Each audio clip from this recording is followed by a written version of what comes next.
Welcome to Shri Swaminarayan defence academy. Specially जय हिंद दोस्तों। और आज हम लेकर के आए हैं आपके लिए special idioms and phrases. That means आज से हमारा वोकैब का भी सेशन स्टार्ट हो गया है। देखिए, सबसे पहली चीज अगर मैं बात करूं कि वोकैब के पार्ट से अगर देखा जाए तो वोकैब में बहुत सारा चीज आपने देखा होगा। जैसे कि आपको पता है कि साइनो और एंटो। साइनो और एंटो बोलने का मतलब क्या? सिनोनिम्स और एंटोनिम्स, जिसको हिंदी में समानार्थी और विपरीतार्थक जिसको बोलते हैं, सिमिलर और अपोजिट। लेकिन उसके साथ साथ वोकैब का एक और भी सेक्शन है, एक और भी पार्ट है होमोफोन्स, और उसके अलावा भी आपको पता है इडियम्स एंड फ्रेजेस। ठीक है, होमोफोन्स का मतलब होता है रिलेटेड वर्ड, मिलता जुलता वर्ड। ठीक है, तो एक हमारा जो वोकैब के पार्ट में अगर देखा जाए तो स्पेशली 4 सेक्शन जो अभी रिसेंटली जो एनडीए के एग्जाम्स में पूछे जा रहे हैं, उसमें कौन कौन सा? Syno and anto, synonyms and antonyms. दूसरा क्या? आपको पता है कि होमोफोन्स भी पूछे गए हैं प्रीवियस ईयर एग्जाम्स में। और तीसरा क्या? Idioms and phrases. थोड़ा सा मैं ब्रीफ करूंगा कि इडियम्स एंड फ्रेजेस होते क्या हैं। जैसे आपने बहुत सारी किताबें पढ़ी होंगी आपने बचपन में, स्कूल टाइम में, कबीर का, तुलसीदास का, है ना। ये जो बहुत बड़े बड़े जो राइटर्स हुए हैं, ये एक तरह से जो भी सेंट, प्रोफेट, हर्मिट, रेक्लूस, जो भी आप बोलिए, उनके द्वारा कही गई जो स्टेटमेंट थी वो आज की भी डेट में हम अपने डेली रूटीन में क्या करते हैं? प्रॉपर तरीके से यूटिलाइज करते हैं। तो देखिए, वोकैब का सेक्शन में देखा जाए तो इडियम्स एंड फ्रेजेस भी हैं, लोकतियां, कहावतें और मुहावरे। लेकिन अब सबसे ज्यादा प्रॉब्लम्स क्या होता है कि हमारे जितने भी एस्पिरेंट्स हैं उनको वोकैब को लर्न करने में सबसे ज्यादा दिक्कत आती है। तो मैंने पहले भी बताया था कि वोकैब अगर लर्न करना है तो सबसे बेस्ट अप्रोच क्या है कि किसी पर्सन की पर्सनालिटी के साथ, किसी पिक्चर के साथ, किसी पर्सन के एटीट्यूड के साथ, नेचर के साथ, या कोई ग्राफिकल रिप्रेजेंटेशन हो, उसको अपने दिमाग में क्या करना है? कैप्चर करना है। इससे क्या होगा कि उस पार्टिकुलर वोकैब को आप बहुत लंबे समय तक मेमोराइज कर पाइएगा। मैं भी इसी ट्रिक को यूज करता हूं। तो मैं वोकैब के साथ जो इडियम्स एंड फ्रेजेस का स्पेशल जो अभी मैं सेशन लेने वाला हूं, उसमें मैंने कुछ छोटे छोटे फोटो और पिक्स भी मैंने उसमें क्या किए? ऐड किए, ताकि आप उसको मेमोराइज करने में आपको बहुत ही ज्यादा हेल्प मिलेगा। ठीक है, तभी आप अपने स्क्रीन पे देख ही रहे हैं इडियम्स एंड फ्रेजेस, लोकतियां, कहावतें, मुहावरे। जनरली 10 क्वेश्चंस आते हैं और इसका जो वेटेज है वो 40 मार्क्स है। तो आइए अपने टाइम को बिना किल किए शुरू करते हैं। Let's get started. ठीक है, तो सबसे पहला जरा देखिए, सबसे फर्स्ट चलते हैं अपने स्लाइड में। सबसे पहला क्वेश्चंस आपको दिखेगा,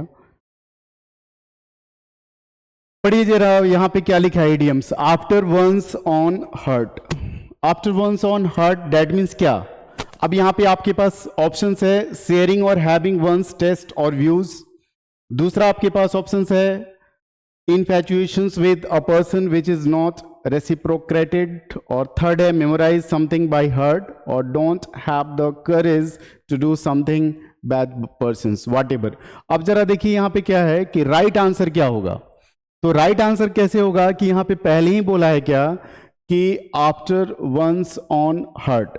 अब देखिए, मैं थोड़ा सा आपको क्लू बताना चाहूंगा कि ऐसे तमाम बहुत सारे वर्ड हैं, इडियोमेटिक एक्सप्रेशन है, जो कि पार्टिकुलर सेंटेंस को पढ़ते ही हम थोड़ा बहुत उसको ट्रांसलेट करके कोरिलेट कर पाते हैं, थोड़ा सा विजुअलाइज कर पाते हैं कि ये पार्टिकुलर वर्ड्स है, पार्टिकुलर स्टेटमेंट है, तो इस पार्टिकुलर सिचुएशन को क्या करेगा?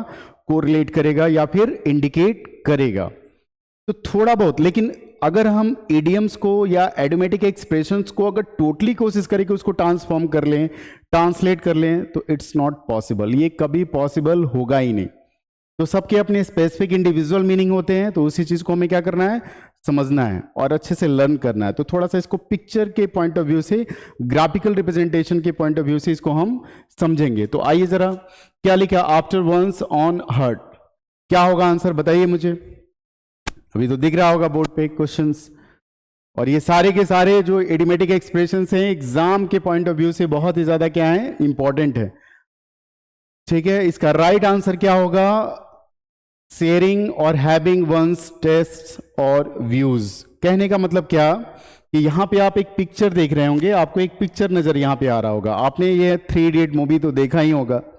3 इडियट में 3 दोस्तों की कहानी होती है ना। तो कहने का मतलब क्या बोला है कि शेयरिंग और हैविंग वन टेस्ट और व्यूज, मतलब सेम थॉट होना, सेम व्यूज होना, सेम ओपिनियन होना, किसी भी किसी भी सब्जेक्ट मैटर को लेकर के, किसी भी सिचुएशन को लेकर के जो मेरा खुद का ओपिनियन है, क्या वो मेरे दोस्त का भी सेम ओपिनियन है क्या? तो मैंने इस तरीके से 3 इडियट की जो एक पिक्चर को मैंने यहाँ पे क्या किया है, कट पेस्ट किया है ना। डेट मीन्स अगर फ्रेंड है तो फ्रेंड तो तभी होते हैं कि जो हमारा जो माइंड सेट होता है वो दूसरे का भी माइंड सेट होता है, जो हमारी थॉट या परसेप्शन होती है वो दूसरों की भी होती है। डेट मीन्स एक तरह की सेम थॉट होना, सेम व्यूज होना किसी भी चीज को लेकर के। जैसे किसी चीज के रिगार्डिंग अगर मूवी देखने जाते हैं तो दोस्तों से पूछते हैं कि अरे यार कैसा रहा मूवी, तो सपोज अगर मान लीजिए कि 3 के 3 दोस्त हैं तो सबका क्या है, एक ही ओपिनियन है, एक ही थॉट है। तो किसी भी पार्टिकुलर सब्जेक्ट मैटर को लेकर के same opinion, same thought, same ideas, same perception होना। ओके, समझ में आ रही मेरी बात? चलिए नेक्स्ट क्वेश्चन की तरफ चलते हैं। नेक्स्ट क्वेश्चंस की तरफ चलते हैं, अपने स्क्रीन पे देखिए जरा। नेक्स्ट क्वेश्चंस,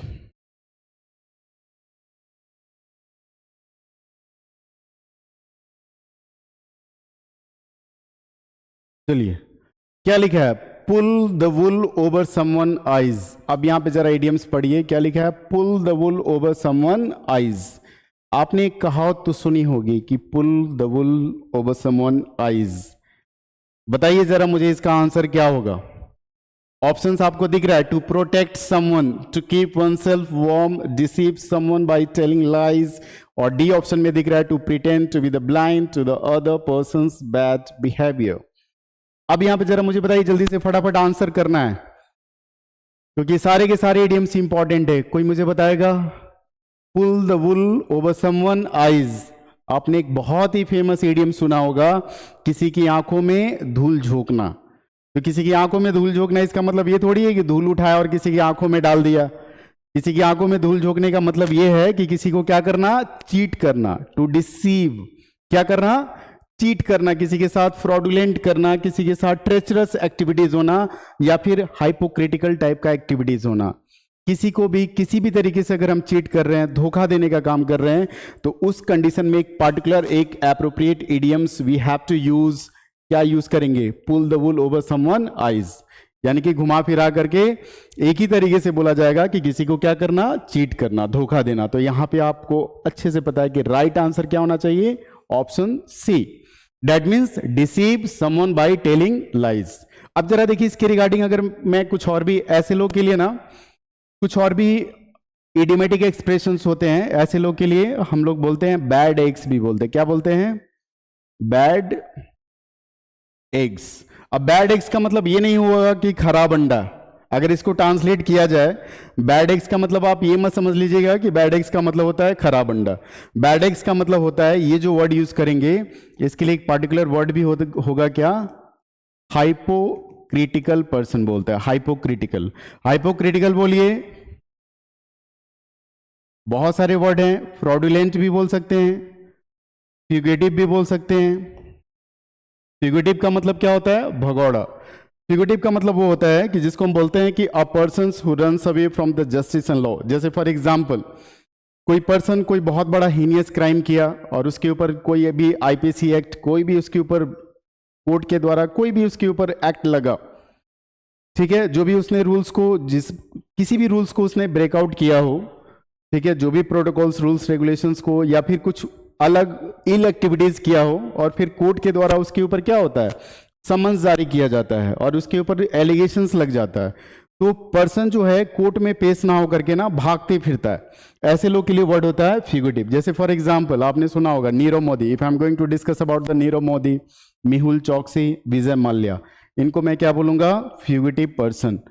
दैट मीन्स क्या, a person who runs away from justice and law, जिसके ऊपर कोई आपराधिक किसी भी तरीके के मामले हैं और वो कोर्ट में ना पेश होकर के भागते फिरता है, ऐसे लोग के लिए वर्ड होते हैं। डेट मीन्स ऐसे लोग क्या होते हैं, धोखा ही तो दे रहे हैं, चीट तो कर रहे हैं। डेट मीन्स हाइपोक्रिटिकल बोलिए, फ्रॉडुलेंट बोलिए, फ्यूगेटिव बोलिए। अच्छा, अगर मैं बात करूं कि साइनों कौन कौन से हो सकते हैं, चीट करना, धोखा देना, तो अभी तो आपने देखा हाइपोक्रिटिकल, ऐसे पर्सन को हम क्या बोलते हैं, और भी बहुत सारे वर्ड हैं, ट्रेचरस भी बोलते हैं। क्या बोलते हैं, ट्रेचरस भी बोलते हैं, बिट्रेड भी बोलेंगे। क्या बोलेंगे, बिट्रेड भी बोलते हैं, ब्यूगाइल भी बोलते हैं। क्या बोलते हैं, ब्यूगाइल। और भी बहुत सारे वर्ड होते हैं, कैजुअल भी बोलते हैं। अब जरा देखिए, कैजुअल है तो CAJUAL कैजुअल, लेकिन आपको इसको कैसे आर्टिकुलेट करना है? मन में ऐसे रखना है कि काजोल धोखेबाज है। क्या दिमाग में रखना है? काजोल जो एक्ट्रेस है वो धोखेबाज है, तो ऐसे आपको दिमाग में रहेगा। अब ये नहीं कि सामने अजय देवगन के सामने बोल दीजिएगा, तो कुटाने की संपूर्ण संभावना बनी रहेगी। तो ऐसे करने से बचना है। कैजुअल मैंने आपको बताया कि बस मेमोराइज करने का तरीका है। एक्ट्रेस है तो ऐसे दिमाग में रखेंगे कि जो काजोल जो लड़की है वो क्या है? धोखेबाज है। डेट मीन्स एक तरह से चीट करने का काम करना, ठीक है। कोक्यूटी भी बोलते हैं, क्या बोलते हैं? कोक्यूटी भी बोलते हैं, COQUETTEE, कोक्यूटी। कोक्यूटी जो वर्ड होता है स्पेशली, जो कैजुअल और कोक्यूटी जो वर्ड होता है ये स्पेशली हम लोग फीमेल के लिए यूज करते हैं, गर्ल्स के लिए यूज होते हैं। बाकी सारे वर्ड आप किसी के लिए भी कॉमनली आप यूज कर सकते हैं। एक और भी वर्ड होता है, इडियोमेटिक एक्सप्रेशन होता है, ब्लैक शिप भी बोलते हैं। क्या बोलेंगे? Black ship.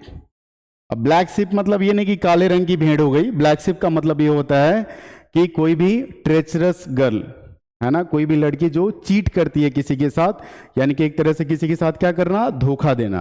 तो तमाम वर्ड हैं। आप नेक्स्ट इडियोमेटिक एक्सप्रेशन में ब्लैक शिप भी बोल सकते हो। देखो एक मैं तरीका आपको मैं बता रहा हूं कि जब कोई भी इडियम्स आप पढ़ते हो ना, तो उस इडियम्स को क्या करना है? किसी और भी इडियम्स के साथ कोरिलेट करना। अच्छा ये इडियम्स आया तो इससे रिलेटेड और भी कुछ इडियम्स हो सकता है क्या? अगर इडियम्स का उसका मीनिंग मुझे पता है तो उसको कोरिलेट करना है कि इसका साइनो क्या होगा, इसका एंटो क्या होगा। तो इससे क्या होगा कि बहुत सारे वोकैब वर्ड्स आपके माइंड में क्या होते रहेंगे? सर्कुलेट होते रहेंगे। और जब सर्कुलेट होते रहेगा तो बहुत सारी चीजों को आप रिकॉल भी करते रहेंगे टाइम टू टाइम। समझ में आ रही मेरी बात? ठीक है। तो इडियम्स के तौर पे हम ब्लैक शिप भी यूज कर सकते हैं, बैड एग्स का भी यूज कर सकते हैं, ऐसे तमाम हाइपोक्रिटिकल पर्सन के लिए यूज करते हैं। फ्रॉडुलेंट भी बोल सकते हैं, फ्यूगिटिव भी बोल सकते हैं, ट्रेचरस भी बोल सकते हैं, बिट्रेड भी बोल सकते हैं, ब्यूगाइल भी बोल सकते हैं, कैजुअल भी बोल सकते हैं, कोक्यूटी भी बोल सकते हैं। ठीक है। ऐसे सारे लोग ऐसे पर्सन के लिए जो चीट और धोखा देते हैं, इन सब के लिए वर्ड होता है। समझ में आ रही बात? ठीक है। और ट्रेचरस के लिए आपने एक और भी सुना होगा, स्नेक इन द ग्रास। आपने एक और भी इडियम सुना होगा, snake in the grass. Snake in the grass. Snake in the grass का मतलब ये नहीं कि जो सांप है वो घास में छुपा हुआ है। स्नेक इन द ग्रास का मतलब होता है सम हिडन एनिमीज, छुपा हुआ शत्रु। तो एक तरह से वो भी क्या कर रहा है? एक तरह से आपको क्या करने का काम कर रहा है? चीट करने का ही तो काम कर रहा है। ठीक है। तो स्नेक इन द ग्रास भी बोलेंगे। एक और भी आपने सुना होगा, लैम्प इन शिप्स क्लॉथिंग।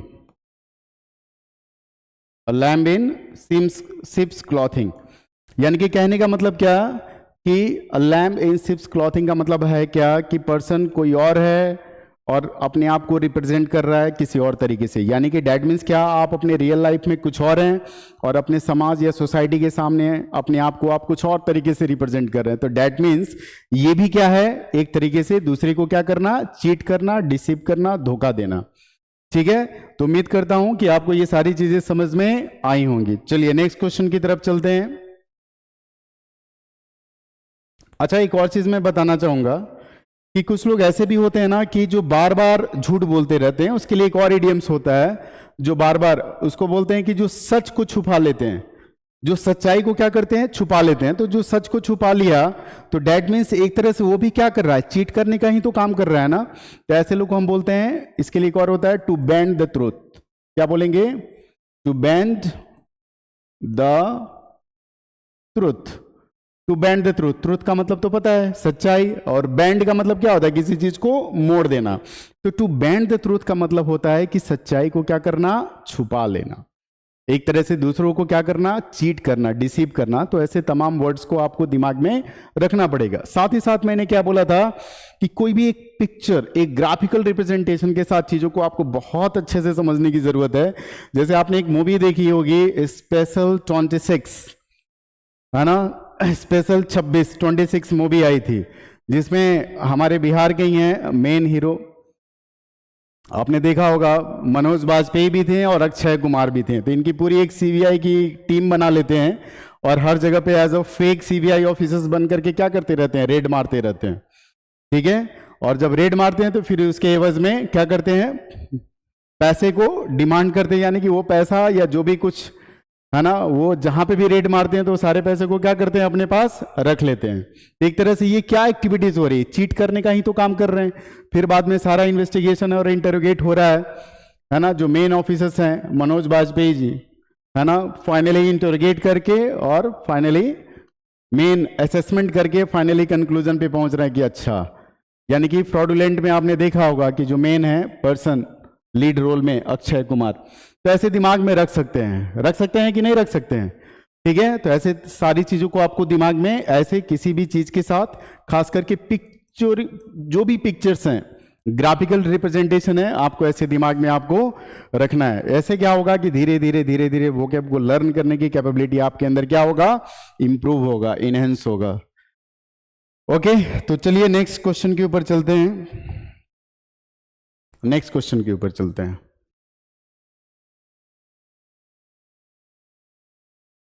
चलिए,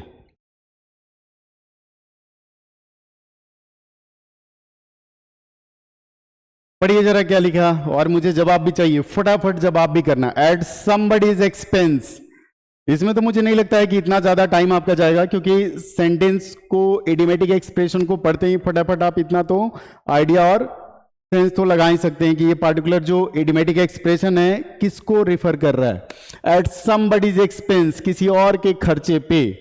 कहीं पे भी दोस्त में, फ्रेंड सर्किल में ना, कहीं पे पार्टी वगैरह के लिए हम लोग जाते हैं तो क्या बोलते हैं कि भाई चलो पार्टी करने चलते हैं।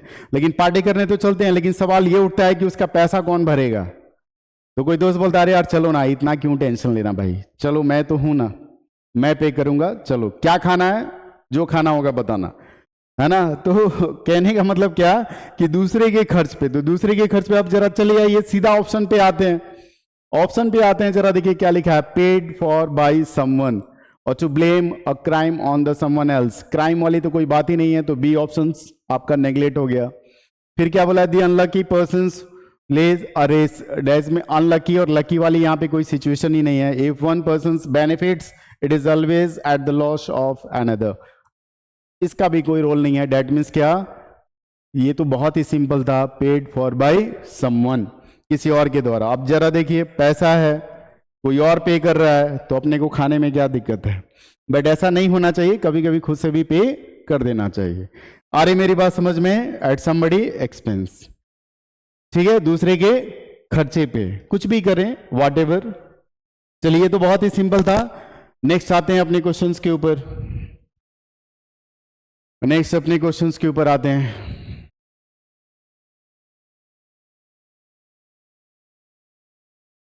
पढ़िए जरा क्या लिखा, कॉक एंड बुल स्टोरी, क्या लिखा है, कॉक एंड बुल स्टोरी। बताइए मुझे क्या होगा, cock and bull story that means क्या, क्या लिखा है, an impossible story used as an explanation और एक्सक्यूज। ऑप्शन बी में क्या है, a fairy tale told down the generations. और सी में क्या लिखा है, story of animals with the hidden morals. और डी में क्या लिखा है, the meek can defeat the bully by being clever. अब ऐसा नहीं, आप जरा देखिए Kock and bull story, Kock and bull story. अब देखिए कॉक एंड बुल, ये तो पिक्चर के माध्यम से मैंने आपको दिखाया, क्या कॉक एंड बुल का कुछ तो रिलेशन दिख रहा है क्या, कॉक एंड बुल का तो कोई रिलेशन तो दिख ही नहीं रहा है ना। हिंदी में आपने सुना होगा मनगढ़ंत कहानी, क्या सुना होगा, मनगढ़ंत कहानी। That means Kock and bull story को हम क्या बोल सकते हैं, कुक्ड अप स्टोरी भी बोल सकते हैं। क्या बोल सकते हैं, कुक्ड अप स्टोरी। कोई भी ऐसी स्टोरी जो खुद से क्रिएट कर ली जाए। इतनी सारी मूवीज बनती है, इतने सारे आप स्टोरी पढ़ते हैं, इतने सारे नॉवेल्स पढ़ते हैं, क्या वो सारी की सारी चीजें अपने आप में फैक्ट होती हैं क्या, सारी की सारी चीजें फैक्ट नहीं होती हैं। ठीक है, वो सारी की सारी जो चीजें होती हैं that is the based on imaginations, है ना। वो सारी की सारी चीजें किसके ऊपर बेस्ड होती हैं, अपने इमेजिनेशन के ऊपर बेस्ड होती हैं। समझ में आ रही मेरी बात, ठीक है। तो अब यहां पे जरा देखिए, cooked up story that means क्या, कोई भी एक ऐसी स्टोरी जो अपने आप से आदमी क्रिएट कर ले। जैसे कई बार बच्चों को हम पनिशमेंट देते हैं, डांटते हैं, बोलते हैं कि कहां गए थे, सच सच बताओ कहां गए थे। तो बच्चा क्या करता है, कुछ भी लेम एक्सक्यूज देता है कि यहां गए थे, वहां गए थे, दिस डैट वॉट एवर, किसी तरीके से हमें क्या करता है, घुमाने फिराने की कोशिश करता है और कोई भी एक स्टोरी बना देता है। तो हम फिर क्या बोलते हैं कि ज्यादा कहानी मत बनाओ, है ना, सीधा टू द पॉइंट बातें करो, घुमाने फिराने की जरूरी नहीं है, कोई भी कहानी और स्टोरी बनाने की जरूरत नहीं है। यानी कि अब इतना तो क्लियर हो गया होगा कि कॉक एंड बुल स्टोरी का मतलब होता क्या है। तो जरा मुझे बताइए ऑप्शंस क्या होगा। उम्मीद करता हूं आपको पता चल ही गया होगा। An implausible story used as an explanation और एक्सक्यूज, दैट मीन्स क्या, कोई भी एक्सक्यूज देने के लिए, झूठ मूठ का कुछ भी बहानेबाजी किया, कुछ भी, कोई भी जब मन किया कुछ भी, है ना। जैसे हस्बैंड वाइफ के बीच में जनरली तकरार होती रहती है, हस्बैंड को बचना है, आदमी क्या करता है, ऑफिस से लेट क्यों हुआ, कुछ भी आदमी कॉक एंड बुल स्टोरी बना लेता है। आज बॉस ने रोक लिया था, तो आज मीटिंग में रह गए थे, आज ट्रैफिक जैम था, कुछ भी XYZ कुछ भी बना लेंगे स्टोरी, ठीक है। तो ऐसे तमाम सिचुएशन के लिए हम यूज करते हैं cock and bull story. That means क्या, क्या होगा right answer, an implausible story used as an explanation और एक्सक्यूज। समझ में आ रही बात। लेकिन कई बार जब पत्नी के साथ जब हम ऐसे कॉक एंड बुल स्टोरी को बनाते हैं, कुकड अप स्टोरी को बनाते हैं, तो पत्नी के द्वारा कई बार हमें डांट डपट सुनने को भी मिलती है। पत्नी के द्वारा शॉर्ट में ना हस्बैंड को बहुत सारा भाषण दिया जाता है, ठीक है। उसके लिए भी एक इडियम्स होता है, उसके लिए हम बोलते हैं ना कर्टेन लेक्चर। क्या बोलते हैं, उसके लिए वर्ड होता है कर्टेन लेक्चर। कर्टेन लेक्चर का मतलब वही हो गया क्या, कि अ शॉर्ट और ब्रीफ, बहुत ही शॉर्ट में, बहुत ही ब्रीफ में, बहुत ही कंडेंस और समराइज्ड में अपने पति को, अपनी प्रिय पत्नी के द्वारा जो डांट डपट लगाई जाती है, तो उसके लिए हम यूज करते हैं कर्टेन लेक्चर। समझ में आ रही बात। A husband got curtain lecture with his beloved wife, यानी कि एक हस्बैंड को अपनी प्रिय पत्नी के द्वारा बहुत ही शॉर्ट में डांट डपट लगाई गई। तो कर्टेन लेक्चर का भी मतलब ध्यान में रखिएगा, ठीक है। इसका मतलब ही होता है शॉर्ट में दिया गया भाषण, ब्रीफ, कर्टेल के सेंस में, ठीक है। तो उम्मीद करता हूं कि ऐसे दिमाग में रखना है। तो अब जरा देखिए, कॉक एंड बुल स्टोरी ऐसे दिमाग में रखिएगा, कॉक एंड बुल का तो कोई रिलेशन तो होता ही नहीं है अपने लाइफ में। तो डेट मीन्स ये एक तरह से क्या है कि कोई भी कहानी को, स्टोरी को क्या किया गया, जानबूझ करके डेलिबरेटली इसको क्या किया गया है, नरेट करने की कोशिश की गई है। तो that means our right answer is option A is the correct answer, ठीक है। चलिए चलते हैं नेक्स्ट क्वेश्चन की तरफ, चलते हैं फटाफट, आइए चलते हैं नेक्स्ट क्वेश्चन की तरफ चलते हैं। पढ़िए जरा क्या लिखा, पढ़िए नेक्स्ट इडियम्स क्या है, एट लार्ज। एट लार्ज, अब लार्ज तो आपके दिमाग में एक ही चीज आ रहा होगा कि लार्ज का मतलब क्या होता है, लार्ज का मतलब क्या होता है, बड़ा, है ना। लार्ज का मतलब तो बड़ा ही होगा। अच्छा, लार्ज का अगर मैं पूछूं कि साइनो क्या होगा, लार्ज का मतलब क्या होता है, गिग्नेटिक भी बोलते हैं। क्या बोलते हैं, गिग्नेटिक, मैमूथ, नेक्सस, कॉस्मोस, ठीक है, इनॉर्मस, ठीक है, अबंडेंट, एम्पल, सबका मतलब क्या होता है, बहुत ही ज्यादा, इनॉर्मस, इनॉर्मस अमाउंट। लेकिन लार्ज, अब यहां पे जरा देखिए क्या बोला है, इडिमेटिक एक्सप्रेशन के तौर पे यहां पे दिया गया है। तो इडिमेटिक एक्सप्रेशन के तौर पे दिया गया है, दैट मीन्स इसका कुछ तो सेंस होगा, कुछ तो लॉजिक होगा। बताइए क्या होगा। ऑप्शन जरा पढ़िए क्या लिखा है, a very big opportunity, option B में अ क्रिमिनल एस्केप्ड और not yet captured, option C में क्या लिखा है, to have a big heart, और डी में क्या लिखा है, a big appetite. Appetite that means appetite तो डाइजेशन से रिलेटेड है, तो यहां तो कुछ रिलेशन तो दिख ही नहीं रहा है। सी में बोला है कि to have a big heart, बड़े दिल वाला होना, है ना। तो गुड हार्टेड या काइंड हार्टेड, इसके लिए हम वर्ड यूज करते हैं, बट ये है नहीं यहाँ पे। अ वेरी बिग अपॉर्चुनिटी तो होगा नहीं, तो डेट मीन्स अब बचा तो क्या बचा, ऑप्शंस बी। ऑप्शंस बी यानी कि कहां पे यूज करेंगे, क्या लिखा, अ क्रिमिनल escaped और नॉट येट कैप्चर्ड। जैसे अभी मैंने थोड़ी देर पहले एक वर्ड यूज किया था फ्यूगिटिव, मैंने एक वर्ड यूज किया था फ्यूगिटिव। फ्यूगिटिव का मतलब क्या होता है, भगौड़ा, एक तरह से जो लोग चीट करते हैं। जैसे मैंने आपको एग्जाम्पल दिया था नीरव मोदी का, मेहुल चौकसी का और विजय माल्या का। और ऐसे नहीं कि यही 3 लोग हैं, ऐसे तमाम बहुत सारे लोग हैं जो अपने कंट्री में कुछ बहुत ही बड़ा हीनियस क्राइम करते हैं और कानून से, सजा से बचने के लिए देश को छोड़ करके चले जाते हैं। तो ऐसे पर्सन के लिए हम लोग क्या यूज करते हैं, फ्यूगिटिव। या फिर इसके लिए एक और भी वर्ड होता है जिसको हम क्या बोलते हैं, एब्सकॉन्डेड। क्या वर्ड यूज करेंगे, एब्सकॉन्डेड। एब्सकॉन्डेड का मतलब होता है फरार हो जाना। आप पिक्चर के माध्यम से यहाँ पे देख सकते हैं कि एक पर्सन है जो कि, अब ये तो पता है कि ये सिंबल किसके लिए है, ये सिंबल किसको रिप्रेजेंट करता है, लॉ और जस्टिस को। किसको रिप्रेजेंट करता है, लॉ और जस्टिस को। और यहाँ पे पिक्चर में ये भी दिखाया गया है कि जो दो पर्सन है वो क्या कर रहे हैं, भाग रहे हैं, एक तरीके से कानून के गिरफ्त से ये भागने की कोशिश कर रहे हैं। दैट मीन्स मैंने क्या बोला कि इसके लिए प्रॉपर वर्ड होता है, फिगरेटिव बोलिए या फिर एब्सकॉन्डेड बोलिए। That means a person who runs away from justice and law, जो नियम और कानून से भागते फिरता है। ठीक है, तो एट अ लार्ज का मतलब क्या हो जाएगा, राइट आंसर क्या, B options, a criminal escaped और नॉट येट कैप्चर्ड। समझ में आ रही मेरी बात, ठीक है। तो ऐसे ही बने रहिए, जुड़े रहिए हमारे साथ, ठीक है। ऐसे नए नए वोकैब और वर्ड के साथ, इडियोमेटिक एक्सप्रेशन के साथ मिलते हैं नेक्स्ट सेशन में। थैंक यू, जय हिंद।